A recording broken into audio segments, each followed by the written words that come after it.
السلام عليكم. ازيكم في سنة رابعة عاملين ايه؟ يا رب تكونوا بخير. هنحل النهارده يا باشمهندسي اختبارات كتاب الأضواء على مقرر شهر نوفمبر.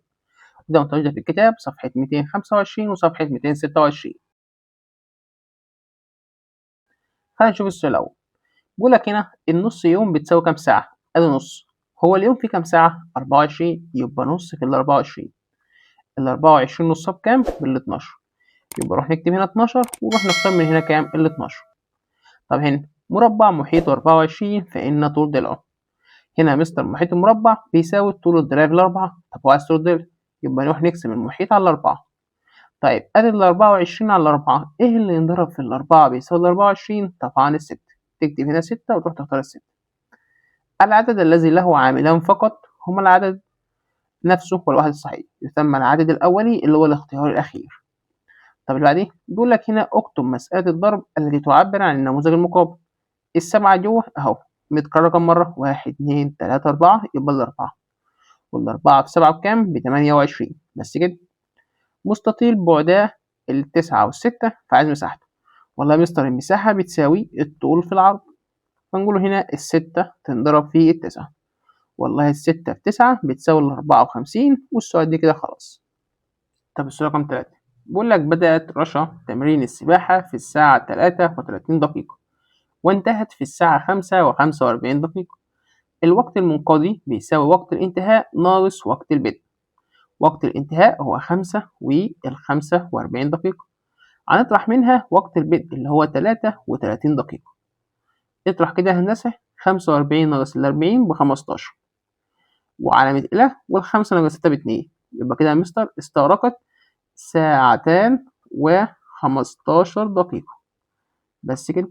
طب السؤال اللي بعده، اوجد جميع عوامل عدد 35 مستخدما شجرة العوامل. فنقول يا مستر ال35 اهيت عبارة عن الكام في كام؟ الواحد في 35. هل الاتنين في رقم؟ لا. طب التلاتة في رقم؟ لا. الأربعة في رقم؟ لا. خمسة في رقم؟ الخمسة في 7. فنقول نعامله كده هي 1 و5 و7 وال35. بس كده. طب السؤال رقم 5 بيقول لك هنا هندسة اوجد قيمة المجهول هنا. ايه اللي ينضرب في 12 بيساوي 36؟ التلاتة، فتبقى الام يا مستر كده بتساوي التلاتة. طب السؤال رقم 4 العدد الذي 4 أمثاله عدد معرفوش مضروب فيه 4 أمثاله بتساوي 32. جالك عايز معادلة؟ لا، يبقى تجاوب على طول. ايه اللي انضرب في الأربعة بيساوي 32؟ 8. مستر افرض جالي عايز معادلة، حط نوت أي رمز وليكن ام، وتروح تقول لي افرحها إن الام ديت بتساوي التمانية. بس هو هنا مش عايز معادلة، فتكتب هنا كام؟ على طول 8 هندسة بالشكل ده. دي 32 اهوت، عفوا 32 ونحط هنا 8. طب اللي بعديه بيقول لك يمشي سمير مسافة 4 كيلو متر يوميا. المسافة التي يسيرها في 10 أيام، يبقى ده 10 مضروب في الأربعة. الأربعة في 10 ب40، يبقى نقول له 40 كيلو متر في 10 أيام.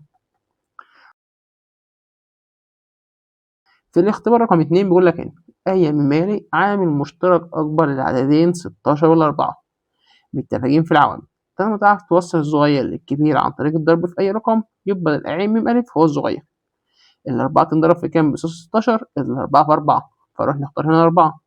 مستر ما كنتش نعرف، تعالى نديك الطريقة اللي أنت عارفها. ال16 يا مستر عبارة عن كام في كام؟ الواحد في 16، وعبارة عن الاتنين في 8. التلاتة في رقم؟ لأ، الأربعة في 4. طيب والأربعة دي يا مستر عبارة عن الواحد في الأربعة، واتنين في 2 بس كده. إيه المشترك؟ الواحد والاتنين والأربعة، فيكون العين ميم ألف هو أكبر واحد فيهم هو الأربعة، تروح تختار. طب السؤال بعد كده بيقول لك مستطيل هعطيك مساحته ب 24 وطوله بيساوي الستة. والله أنت عارف إن العرض بيساوي المساحة على الطول. المساحة عندك هنا بال24 والطول بيساوي 6. إيه اللي ينضرب في 6 بيساوي ال24؟ طبعا مفيش غيرها هي الأربعة، فتقدر تختار. بس كده. بيقول لك هنا 3 ساعات بيساوي كام دقيقة؟ يبقى 3 فيه الساعة فيها 60 دقيقة. شفت صفر تنزله. 3 في 6 ب18، يبقى تروح تكتب من هنا 180 وتختارها تلاقيها الاختيار الأخير. طب اللي بعديه اكتب مسألة الضرب التي تعبر عن عددا ما يساوي عددا ما معرفوش، حط أي عهي وليكن إيه مضروب في العدد اللي هو اسمه 3. عفوا عدد ما يساوي، يبقى إيه بتساوي التلاتة مضروب كام ديت في 6. التلاتة في 6 ب18، تبقى الإيديت بتساوي 18، والسؤال ده كده خلاص. طب السؤال رقم 2، اوجد العوامل المشتركة للعددين ال9 وال27. يلا بينا هندسة. فهنقول لمستر كده ال9 هي عبارة عن الواحد في 9 3 في 3، وال27 عبارة عن الواحد في 9 والتلاتة في كام؟ في 9 ب27، عفوا الواحد في 27، انت ديت نكتب مكانها 27 بالشكل ده. في حاجة تانية؟ لا. ايه المشترك؟ الواحد والتلاتة والتسعة. فهنقوله كده إن العوامل أهوت، العوامل المشتركة هي كام؟ واحد، خلينا نبدأ من الأول هنا، واحد وتلاتة وتسعة. مستر نكتب التلاتة مرتين؟ لأ، هي مرة واحدة بس. طب السؤال رقم 3، اوجد قيمة الرمز المجهول هنا. هي هندسة 9 في 8 بكام؟ ب72، يبقى تكتب الكي بتساوي 72. طب مربع الضلع ب8، اوجد مساحته ومحيطه. يلا بينا. المساحة يا مستر عبارة عن طول الضلع نفسه، يعني 8 في 8 اللي هي بتساوي 64 سنتيمتر تربيع. برافو عليك. هنا هندسة المحيط بيساوي كام؟ المحيط بيساوي طول الضلع في الأربعة. هنقول المحيط بتساوي الأربعة في اس، أو ممكن حد يقول الأربعة في 8 على طول. والأربعة في 8 ب32، تقعد تبرحها سنتي من غير تربيع. طب السؤال رقم 5 بيقول لك تعمل نملة من الساعة 7:45 وحتى الساعة 9 صباحا. عايز الوقت الذي تقضيه، يعني وقت المنقضي يبقى وقت الانتهاء ناقص وقت البدء. الانتهاء الساعة 9 صباحا، والبدء يا مستر اللي هو 7:45. هل تعرف تطرح كده؟ لا. فتروح هندسة على طول بدون تردد، تستلف من ديت ساعة. الساعة فيها 60 دقيقة، وده تنقص ساعة بقت 8. مالكش دعوة بدي. 60 هنشيل منهم 45، متبقي لك كام يا صديقي؟ برافو عليك يا هندسة، 15. وعلامة لا تنزل، و8 نشيل منهم 7 يبقى اتبقى 1. يبقى كده مستر عبارة عن ساعة و15 دقيقة. طب اللي بعد كده بيقول لك 4 أمثال عدد ما، يبقى الأربعة في أمثال، يعني مثلا نحط نقط بيساوي 16، وحط نقط أي رمز. ممكن مثلا تجيب على طول هي الأربعة تنضرب في كام؟ بيساوي 16، الأربعة في الأربعة، فتبقى العدد هو كام؟ الأربعة. طب السؤال رقم 2 أو رقم 7 بيقول لك اوجد محيط ومساحة الشكل المقابل. والله يا مستر المحيط أهوت بيساوي مجموع أطوال أضلاعه. ابدأ يلا. 6 زائد دي ب3 ودي ب10 تبقى 13، زائد 4 و10 14، 2 و3 كام؟ 5. اجمع واحدة واحدة. هنا يا مستر ممكن نروح نجمع مثلا الاتنين دول مع بعض، أو خلينا نقول لك حاجة، اجمع دول 14 و6 20، 13 و5 18. اجمع كده تطلع معاك ب38 سنتيمتر. ده كده المحيط. امسح ديت بقى وتعال نجيب مساحة. والله يا مستر المساحة عشان نجيبها لازم نروح نقسم الجزئية دي، فتسمي دي المستطيل رقم 1 وده المستطيل رقم 2. فالمساحة بتساوي مساحة المستطيل رقم 1 زائد مساحة المستطيل رقم 2.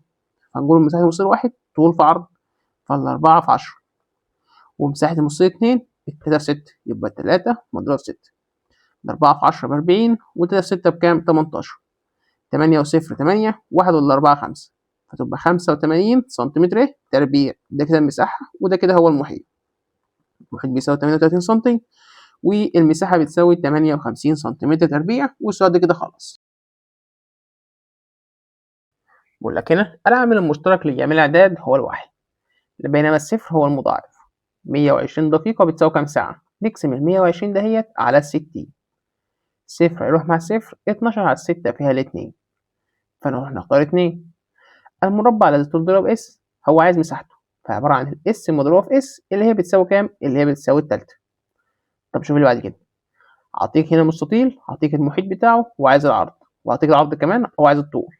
فنقول والله إن الطول بيساوي نص المحيط ناقص العرض اللي هو ناقص الدبل. يلا بينا.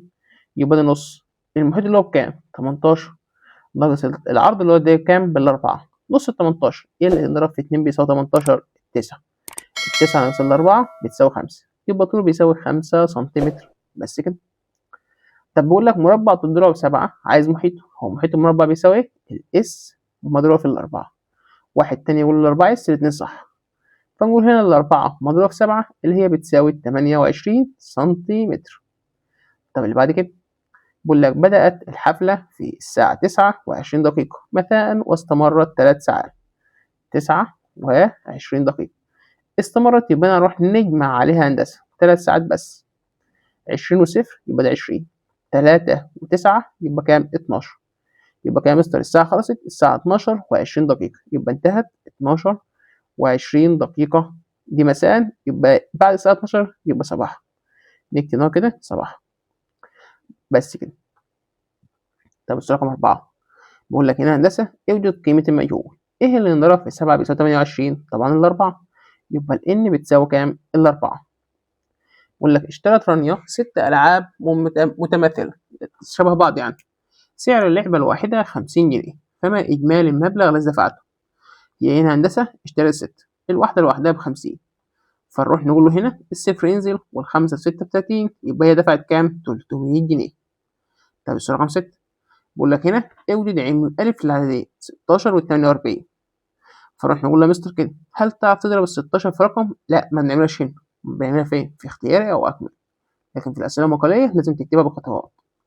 فنقول اهوت يا هندسة إن ال16 دي بتساوي واحدة واحدة، الواحد في 16 والاتنين في 2 في كام؟ 2 في 8 وتلاتة في رقم لأ، والأربعة في 4.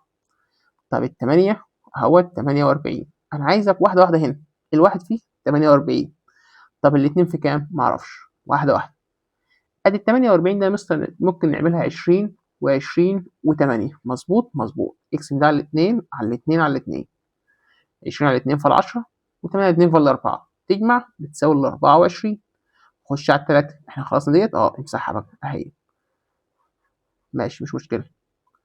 طب دي كده يا مستر التلاتة، فدي 48 دي مثلا ممكن نعملها 30 زائد 18 على التلاتة وعلى التلاتة، 30 على التلاتة فيها كام؟ على 10، ودي فيها الستة، مجموعهم 16. كملها الناس لسه اتبقى الأربعة، المساحة ديت اكتب هنا الأربعة. طب يا مستر دي ممكن نعملها 40 و8 صح كده؟ اقسم ده الأربعة وده الأربعة، 8 الأربعة في 10 ودي في الاتنين، يبقى دي عبارة عن الأربعة في 12، واحدة واحدة ماشي معاك واحدة واحدة طيب الخمسة مفيش، الستة في 8 والسبعة مفيش خلاص، فروح نكتب هنا هندسة. ايه المشترك ما بينهم يا مستر؟ والله هندسة المشترك ما بينهم، خلينا بس نمسح ده كده، المشترك ما بينهم يا صديقي هما كام؟ واحدة واحدة كده، واحد اتنين، الأربعة موجودة، الستة لأ، التمانية موجودة، والستاشر موجودة، العين ميم ألف يعني أكبر واحدة اللي هي 16، يبقى نكتب كده كام؟ 16. السؤال رقم 7 بيقول لك اوجد محيط ومساحة الشكل المقام. عندي محيط هتلاقي كده الأضلاع كلها موجودة، ديت ب5 دي ب6 دي ب2 دي ب3 دي بكام؟ بص كده لو احنا عملنا دي كده ودي كده هندسة ب2، تبقى الباقي ديت ب3، تبقى اللي في وشها ديت ب3. حلو خلاص، امسح بقى الباقي ديت، كمل ودي ب3 كله موجود، يلا بينا اللي ناخده نشطب عليه. ده كده كام؟ 5 و6، يبقى تكتب ان هو 5 زائد 6، 2 و3 يبقى تكتب ان هو 2 زائد 3، ده 3 و3 يبقى زائد 3 زائد 3، والله 5 و6 11، 2 و3 5، 3 كده كام؟ 6، 11 زي ما هي، 6 و6 6 و5 كام؟ 11، 11 و11 يعني 22، ده سنتيمتر، تحط في ريحها سنتيمتر. خلصت تروح امسح هنا عشان نروح نجيب ايه؟ المساحة. فالمساحة أنا هنقسمها كده، طبعا احنا كنا لسه جايبين دي ب3 ودي ب3 ودي ب2، ده ب3 تبقى اللي في وشها ب3، نروح نقسم ده الشكل واحد ده الشكل 2، فالمساحة يا مستر بتساوي مساحة الشكل واحد زائد مساحة الشكل 2.